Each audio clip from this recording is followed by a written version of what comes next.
you know that your children, your own children, or your children that you gave birth to, can actually come in between your marriage? Jesus is Lord. You know.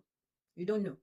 Let me tell you how. Children can actually cause issues. You see, these children, they are wise in their own way, but they can also see, they can read, they can perceive what is going on in between the two of you.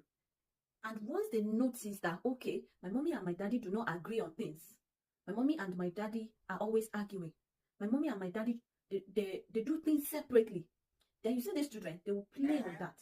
They will come and meet mommy and say, mommy, I want this thing, I want this, I want that. They will say no. Mommy will say no. Then they will go to daddy and say, daddy, I want this, I want that, and this. And what will daddy do? All right, my son, let's go carry key. That sorted that out. And the mother will be like, dad, husband, I said no to this boy. Why did you do? And the son will now start loving one of the parents than the other, because that child knows that if I go to my mommy, she will always say no. But if I go to my daddy, he will always say yes. You see where problem is starting in that house. And before you know it, they will ask that child in the public, oh, who do you love, your mommy or your dad? The child will say, oh, I love my dad. Why? Because my mommy doesn't like me. Problem is already building up. That is why both parents need to agree and work together when training a child. Don't leave that child and say, your child did this, is your child, both of you gave birth to that child together.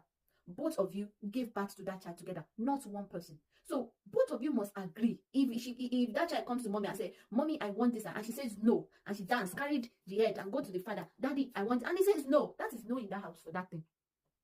That is no in that house for that. And the next time, that child will think about it 3 times before it goes to the mom and dad. Even as long as it goes to one of the parents, he knows that yes, it's definitely what mommy says, that daddy will say. And that is you building the accordance in your home. That is you building unity in your home, because that child will understand that my mom and my dad, they always agree, they work together, they love one another.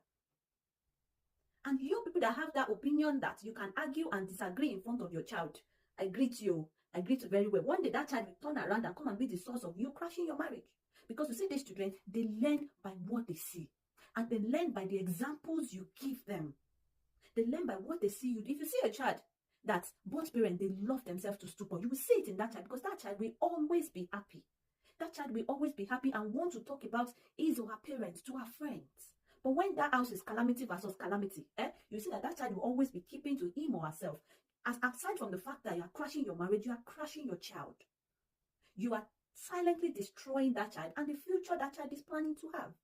And that child is also your future. So you are ultimately destroying your future. Take note of this. I will always come and talk my own. If you like, listen to me.